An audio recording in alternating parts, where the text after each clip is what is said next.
Temos para conversar sobre o tema de desenvolvimento sustentável dois oradores. Primeiro, a senhora Kátia Abreu, que é muito conhecido a todos vocês, que é presidenta da Confederação Nacional Agrária. E segundo, Andrew Vickers, talvez menos conhecido, é vice-presidente da Shell ao nível mundial para relações com ONGs e stakeholders, ou seja, basicamente para responsabilidade social cooperativa.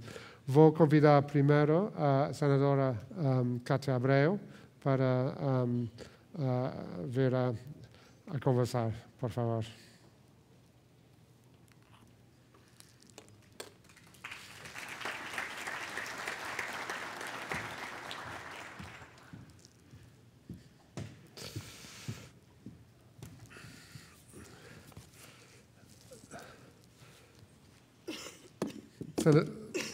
Senadora, muito obrigado por estar conosco. Uma pessoa lá no vídeo falou de que é preciso conciliar desenvolvimento e sustentabilidade. É muito difícil, não é? Ou seja, é possível para um agricultor brasileiro fazer isso? Em primeiro lugar, quero cumprimentar a todos e agradecer o convite para que pudesse participar deste importante evento. Claro que sim, é possível, e o Brasil, por incrível que pareça, e digo incrível que pareça, porque existem algumas ONGs no país que tentam dizer ao contrário, o Brasil construiu uma das maiores, melhores e mais baratas agriculturas do planeta, produzindo apenas em 27,7% do território nacional e preservando seus biomas originais em 61%. E o Brasil faz pouco foi país anfitrião da cúpula de Rio +20, não? Em que a senhora participou. The Economist, em sua cobertura do evento, concluiu, com muitos outros observadores do evento, que as conclusões foram muito fracas e desapontaram, não? A senhora concorda com isso ou discorda? Não, particularmente para o setor produtivo agropecuário, foi uma experiência espetacular, porque foi a primeira vez. Nós não éramos sequer convidados para as conferências ambientais por toda a parte do mundo. E não só a agricultura, mas como a indústria, o comércio, os demais, participaram ativamente da Rio +20. Então, acho que foi um marco muito importante para nós, da agricultura, essa participação. E nós levamos contribuições importantes. Nós levamos o nosso projeto Biomas, que é um exemplo para o mundo hoje de sustentabilidade, em parceria com a Embrapa, onde nós estamos investindo $20 milhões neste projeto, recursos exclusivamente dos produtores, do nosso sistema. E que é para fazer o quê, exatamente? Na verdade, nós estamos... o projeto Biomas, ele coloca nos 6 biomas que o Brasil tem, são 6 biomas, em cada um nós estamos fazendo pesquisa numa vitrine tecnológica que servirá de exemplo para todas as propriedades do Brasil. É a maior pesquisa em rede do país e super democrática, porque é gratuita e vai beneficiar principalmente os pequenos e médios produtores. Então, se eu estou no bioma Cerrado, eu posso visitar a vitrine Cerrado, pesquisada por 240 pesquisadores nos 6 biomas, e eu entender, de acordo com o bioma que eu faço parte, que a minha propriedade está incluída, eu poder transferir essa pesquisa feita num lugar só para a minha fazenda e ela agir de acordo com as regras e técnicas ambientais. E levamos uma grande proposta, em parceria também com a Embrapa e a Agência Nacional da Água, de implantação da APP Mundial. Eu já tinha levado, em março, no Fórum Mundial da Água. APP Mundial. APP Área de Preservação Permanente em Margens de Rios. Desculpa. a gente imagina que as pessoas conhecem o que nós passamos. Existe na legislação brasileira uma obrigatoriedade de ter floresta, de ter vegetação nas margens dos rios, assim como também nas nascentes, assim como também nas encostas. E nós levamos a ideia de que o mundo todo pudesse também adotar, nas suas matas ciliares, o plantio, a recomposição dessas matas ciliares, que é uma exigência brasileira e que funciona, precisa ser feito. Claro que nós temos problemas sociais com isso, de produtores que estão há muito tempo nessas margens de rios, mas é importante para a preservação da água. Quando nós falamos em aumentar a produção de alimentos, nós não podemos tirar do foco que a água, a manutenção, a preservação e a qualidade da água é importantíssimo para que esse alimento possa ser aumentado no mundo todo. Então, nós tivemos 2 grandes contribuições e também aplaudimos a inclusão na discussão da Rio+20, a questão social, a questão da pobreza. Não dá para falar de meio ambiente que já foi antropizado, que já tem a ação do homem, não levando em conta os custos desta recomposição, os custos de um recuo do ponto de vista econômico geral e também o que atinge as pequenas propriedades, especialmente os produtores mais pobres. Porque o grande desafio do Brasil é porque tem este potencial enorme de incrementar a produção agropecuária, não é? Mas o grande desafio é fazer isso na terra já ocupada, não é? Incrementando a produtividade. Com este projeto do gestão dos biomas, isso é uma ferramenta para isso, não? Mas que acha que o agricultor tem que fazer para isso e o governo, não? Nós já estamos fazendo. Primeiro, nós assumimos metas voluntárias. O Brasil não tinha essa obrigatoriedade, porque não está incluído entre o grupo de países desenvolvidos, mas nós não só assumimos compromissos em Copenhague, na Dinamarca, em 2009, mas aprovamos uma lei no Congresso Nacional, por unanimidade, para cumprir essas metas. Então, acho que o Brasil demonstrou uma maturidade muito grande nesta área. Para se ter uma ideia, nós assumimos um compromisso de, até 2020, reduzir o desmatamento em 80% no Brasil. Nós estamos à metade, praticamente, dessa meta e já cumprimos quase que 100% dela.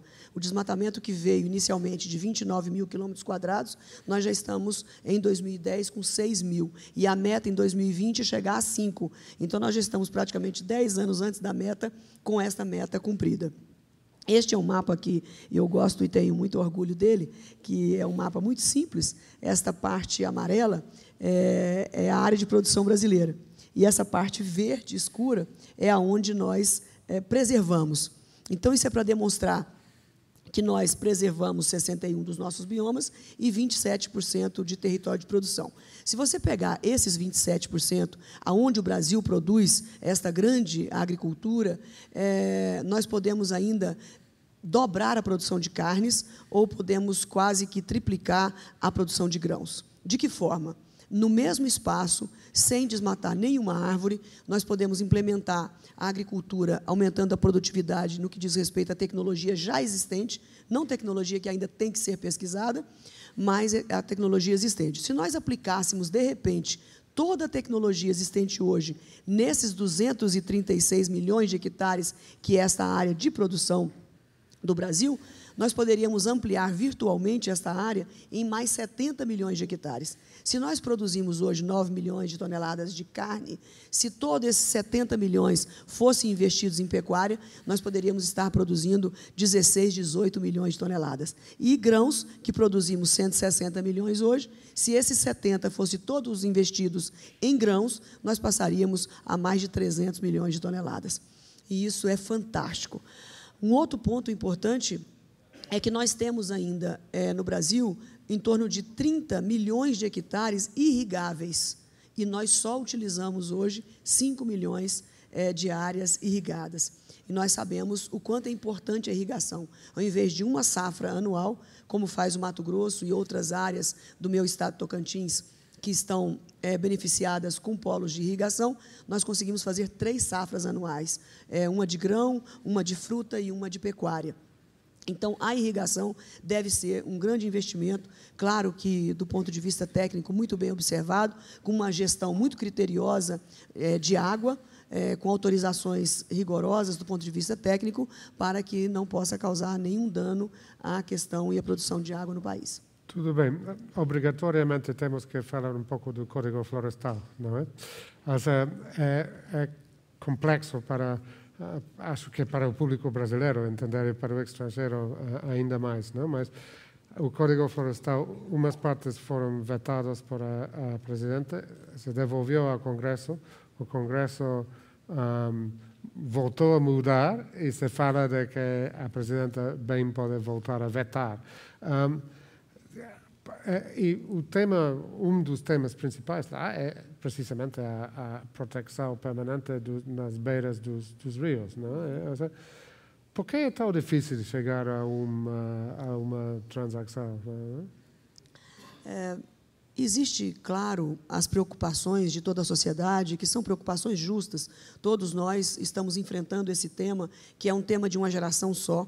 Nós todos estamos aprendendo a questão ambiental, sobre a questão ambiental. É tudo muito novo com relação a este assunto, e essa preocupação é justa. Nós não criticamos que a sociedade queira participar, mas nós queremos, ao mesmo tempo, deixar todos muito tranquilos com relação a essa situação. Nós temos 12% da água doce do planeta e grande parte, a maioria dos nossos rios tem matas ciliares. Ao contrário, infelizmente, da Europa, que praticamente é zero de mata ciliar durante todo esse tempo. Ninguém está fazendo nenhuma crítica destrutiva com relação a isso. A Europa teve os seus motivos, passou por uma guerra, 2 guerras, fome, e, nesse tempo, se é um debate novo no Brasil, imagina quando a Europa fez o seu desmatamento. O debate está aqui, não? É dentro do Brasil. Exato. Não? Mas a gente precisa sempre comparar, que gostam muito de comparar o Brasil com as coisas positivas lá fora, e quando nós queremos fazer o mesmo, às vezes querem nos impedir. Mas essa comparação é muito importante de ser feita. Nós somos a maior floresta do mundo, em termos percentuais, em termos de território. Nós somos o único país do mundo que abre mão de terras agricultáveis, de terras férteis, em favor do meio ambiente. Nós temos uma outra grande floresta, que é a Rússia, mas, por motivos óbvios, nós sabemos que não é aproveitável do ponto de vista agricultável. E o terceiro lugar, que é o Canadá, pelos mesmos motivos. São áreas cobertas por gelo por maior parte do tempo. Então, o Brasil está dando essa grande contribuição ao planeta. Nós só esperamos que nós possamos receber retribuição por isso, em termos de compensação de serviços ambientais. A mudança principal no Código Florestal não trata de ampliação de desmatamento. Ao contrário, a votação, o esforço sobre-humano que todos nós estamos fazendo para essa mudança ter acontecido foi para trazer segurança jurídica aos agricultores. Nós tivemos, desde 1965 para cá, mudanças que foram feitas por uma caneta, por um decreto, por uma instrução normativa, por uma medida provisória, que os brasileiros que estão aqui conhecem bem, de um modelo antigo, onde ela era congelada, hoje ela não é mais assim, ela tem um prazo de validade, mas a do Código Florestal ainda é do governo anterior ao governo Lula, Fernando Henrique, e essa medida provisória pode ser mudada como se fosse um simples decreto, apenas pela Presidência da República. Isso quer dizer que esse debate não foi um debate democrático. E, por um longo período, as instituições de meio ambiente do governo deixaram de ser republicanas para assumir posições parciais, representação de ONGs ambientalistas, e não para ver o interesse do país. Então, nós ficamos excluídos deste debate, nós ficamos excluídos dessas mudanças, não houve um consenso social, e toda lei que precisa de um exército para fazer cumpri-la não é uma lei justa, não é uma lei razoável. Nós precisamos de um consenso social, não estou dizendo unanimidade, mas a votação expressiva, tanto na Câmara quanto no Senado, é indiscutível, que prevaleceu a democracia. Quem dera se os produtores rurais tivessem uma bancada de 400 deputados, e não é o caso. Tem 513 deputados, a nossa bancada é em torno de 120 deputados, mas nós tivemos uma votação de 410 votos a favor da mudança do Código Florestal. Isso demonstra que houve um consenso, sim. Bem ou mal, se alguns concordam ou não, mas o Congresso Nacional é que representa o povo brasileiro. Ok, muito bem. Vamos ver se tem uma pergunta sobre isso no momento, mas, por enquanto, vou convidar a Andrew Vickers da Shell para incorporar-se. Eu desço. Não, está bom. Fica tranquilo. Tá, ok. Andrew, We're going to speak in English, are we? Yes, okay. Shell here extracts about 80,000 barrels a day of oil, sells lots of lubricants and petrol. But you've also formed this very big joint venture with Cosan in ethanol. People always say in Brazil that ethanol has a fantastic future and huge potential. And yet, in practice, because the wonderful thing about ethanol is that, in the plant, in the usina, the usinero can just switch the production line at any moment from sugar to ethanol, depending on the market price. So it's very market sensitive. And recently, production in Brazil has not been growing, and that's obviously mainly to do with the issue of the petrol price here and so forth. But is it all just talk, the future of ethanol, or not? There are currently 7 billion people on the planet. We forecast that rising to 9 billion by 2050. We also foresee energy demand globally doubling between now and then. So massive change. We see the number of cars in the world, for example, tripling from 700 million to over 2 billion. So massive changes in the energy system. Biofuels we see as taking up a much greater share of the mix moving forward. So currently it's around 3%. We see that rising to about 30% by 2050. How much of that is sugarcane ethanol?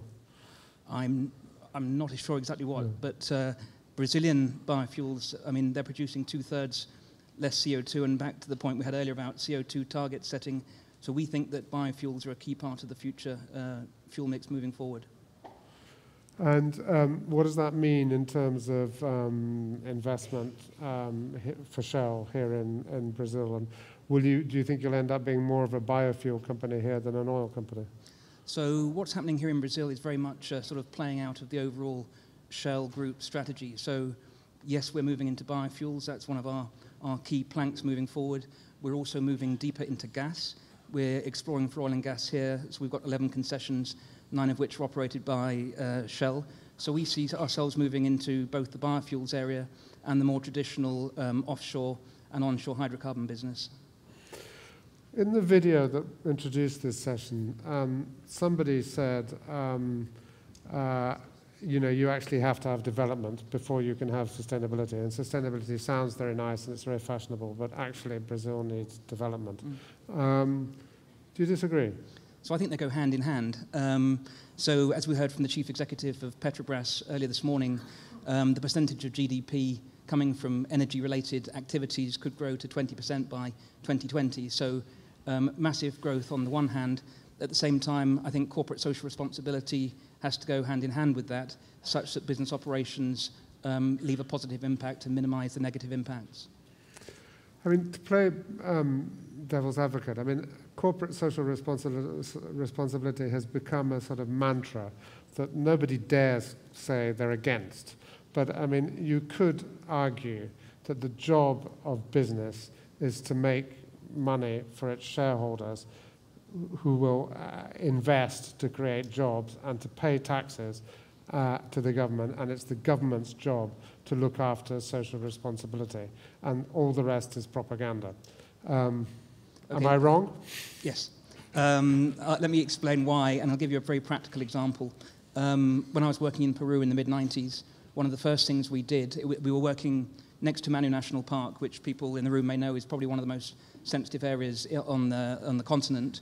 We sent a Brazilian anthropologist up the Urubamba River in a canoe for 2 weeks, and then he came back and we spent, as a leadership team, a whole week listening to his feedback. Why did we do that? It meant that the finance manager who was in charge of contracting and procurement, for example, could then factor in local issues into his decision-making, so it pervaded right through the company. That's a very practical example. Secondly, it just makes good business sense. It just takes longer today to build oil and gas projects than 5 years ago, largely because of sort of community issues. So it just makes good business sense. It makes good business sense because if you don't do it, you have a bunch of demonstrators outside your annual general meeting. Yeah, but that's not the point. The point is it's about developing projects in oil and gas in a timely fashion, because the longer they take, the longer the returns take to come back. So it just makes, it is pure business sense. And we've done some interesting work with Goldman Sachs, the bank. They studied 190 oil and gas projects around the world. And the work showed that today it takes an extra year to bring on stream an oil and gas project than 10 years ago because of community-related and similar activities. So it's simply good business sense. I mean, it's a very important point, the question of community consent for business operations, particularly in the area of extractive industries and hydroelectric projects. And I don't think it's an issue that, well, it's a very hard, I don't know that anybody around the world has got it completely right, but it's clearly a very sensitive issue in Brazil and in Latin America as a whole at the moment. And it's almost coming to the point where one feels that it's almost the institutionality around it is so weak that it's almost impossible to get community consent for large-scale projects. But I think if you compare health and safety, for example, to this issue, what we saw in oil and gas is actually we've got now common procedures in health and safety. What's emerging in the corporate social responsibility space are common practices. For example, the United Nations last year issued some guiding principles on business and human rights. And so, for example, there are standard ways to develop policies, to put in place practices, and simple things like grievance mechanisms such that if there are community issues, they get raised early on such that the company can take actions to resolve them to prevent bigger things going wrong. His microphone is working now, is that right? I think it is. I think you should put that down. Okay. I mean, tudo bem, but the lack of, I mean, this really ought to be the job of governments, which are democratically accountable, to establish machinery so that you can consult adequately communities that are affected by projects, and that the democratic machinery of the country concerned can work out the balance of interests, whether the public good from the project outweighs the loss for the community concerned, and whether they can be compensated, right?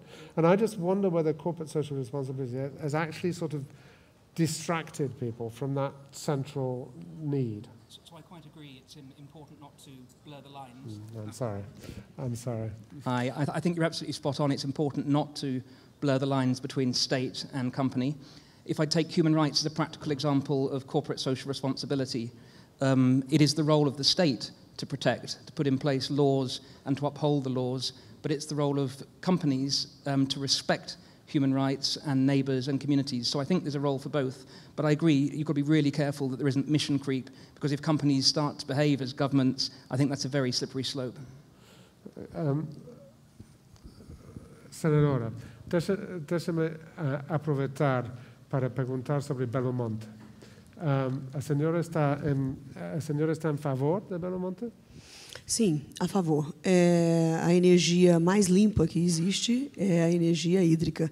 E nós não podemos abrir mão disso. O que me deixa muito curiosa é que eu vejo muita manifestação contra Belo Monte e nunca vi uma manifestação sequer contra uma termoelétrica, que é altamente poluente, nociva, portanto, ao país em comparação a uma hidrelétrica. Claro que as compensações existem. Dizer que não há impactos, isso é impossível. Nós precisamos minimizar os impactos, mas aonde houver pessoas, seres humanos, nascendo todos os dias, os impactos sempre vão existir. Eu sou a favor da energia limpa. Muito bem. Andrew, do you think that, the future development of hydroelectricity in Brazil will basically have to take place in the Amazon, right? I mean, that's where the undammed rivers are, to put it at its bluntest. I mean, you're a man who works in this general field of energy and sustainability. I mean, do you think Brazil would be better advised to put a lot of effort into solar power, into wind power, or actually is the least bad option for Brazil, apart from biofuels, because they won't be enough on their own, and Brazil could export them as well, but to go ahead with hydropower? So I think Brazil is no different from the rest of the world. I think it's all of the above. So I think actually if we're going to supply the energy that we need between now and 2050, it's going to require hydro, hydrocarbons, also nuclear for that matter. I think each fuel has a different role. If I look at natural gas, for example, the cleanest burning fossil fuel, and Shell now produces, as of this year, more gas than we do oil, it's a great swing producer. The problem with hydroelectric is actually it's difficult to kick in, for example, on a cold or a warm day. So there's a role for gas and there's a role for hydro. So I think Brazil needs both. Right. I'm going to see if any of you have questions for either of the panelists. Do we have any? Yes, there's a question over there. O setor, de novo, o setor de etanol vem sofrendo uma crise nos últimos anos, com inclusive uma redução da área plantada, em função, em parte, da falta de recursos de reinvestimento no setor. Nesse momento, existe um impasse criado pela Advocacia Geral da União relativo ao investimento de estrangeiros em terras brasileiras, o plantio em terras brasileiras. Isso, como foi dito na palestra anterior, está segurando as verbas do BNDES para financiamento de plantio. Então, eu gostaria de saber se existe algum encaminhamento, alguma discussão para a eliminação desse impasse. Desculpe, pode identificar-se? Rubens Aprobato Júnior, da Umoe Bioenergy. Muito obrigado, senadora.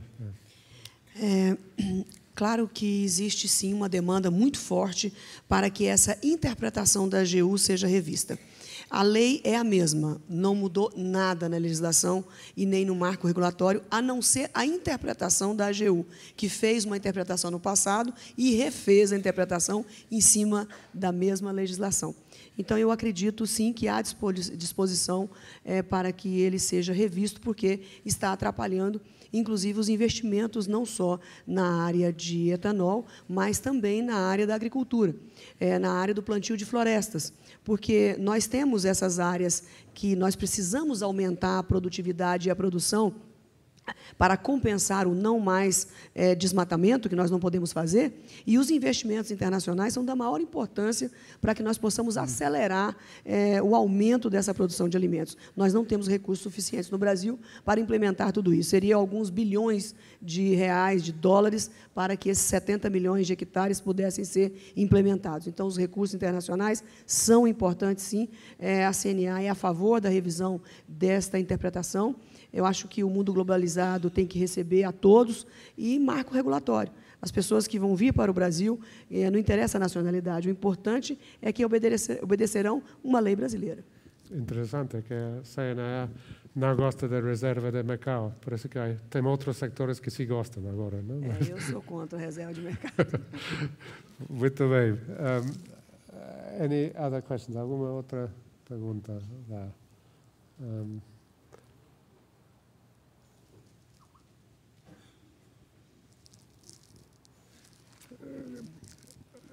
Então, deixa-me aproveitar de perguntar-lhe.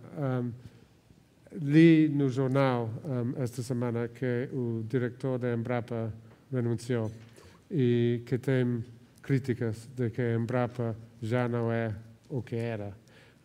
A senhora concorda? O que tem que fazer para que a Embrapa volte a ser central na agricultura brasileira? Eu concordo parcialmente. Nós temos uma dívida imensa com a Embrapa. Se nós chegamos até aqui com todos os custos de logística, com a ausência de hidrovias, de ferrovias, com carga tributária pesada, o que compensou os agricultores do Brasil a serem tão competitivos foi justamente a tecnologia, a inovação desenvolvida especialmente pela Embrapa. Mas eu concordo que a Embrapa precisa de uma nova programação, que ela precisa de uma nova visão estratégica, que ela precisa de ser oxigenada.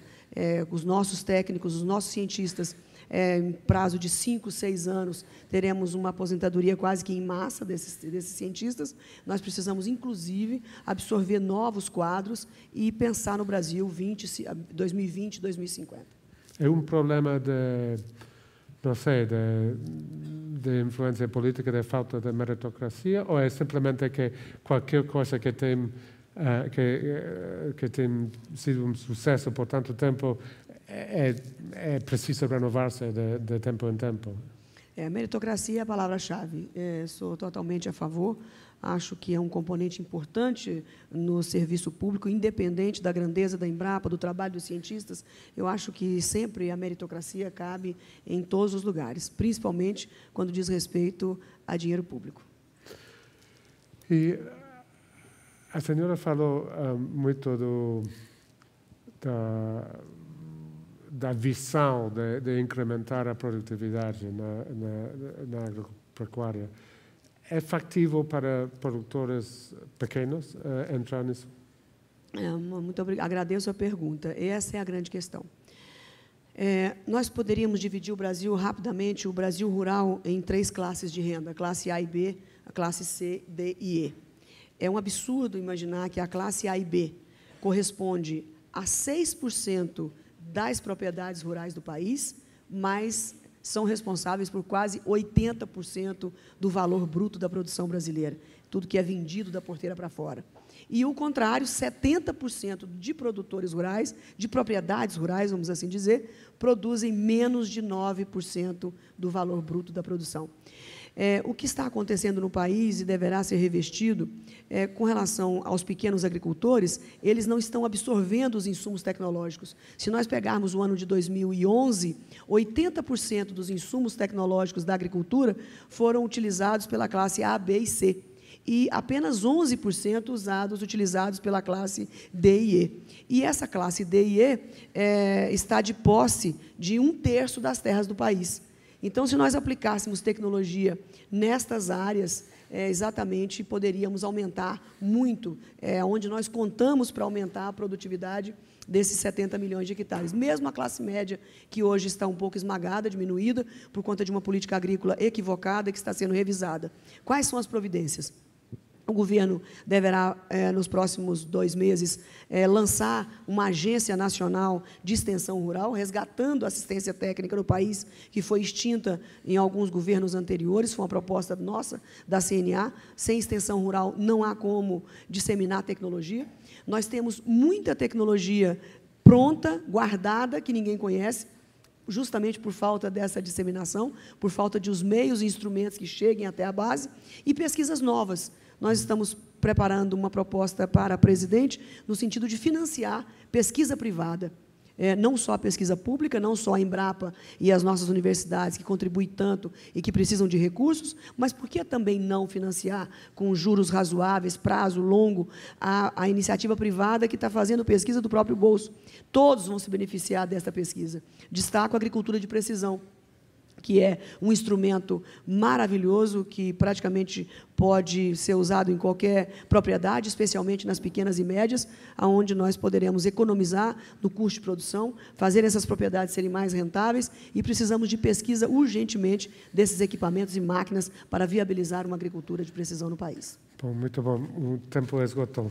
Muito obrigado às 2.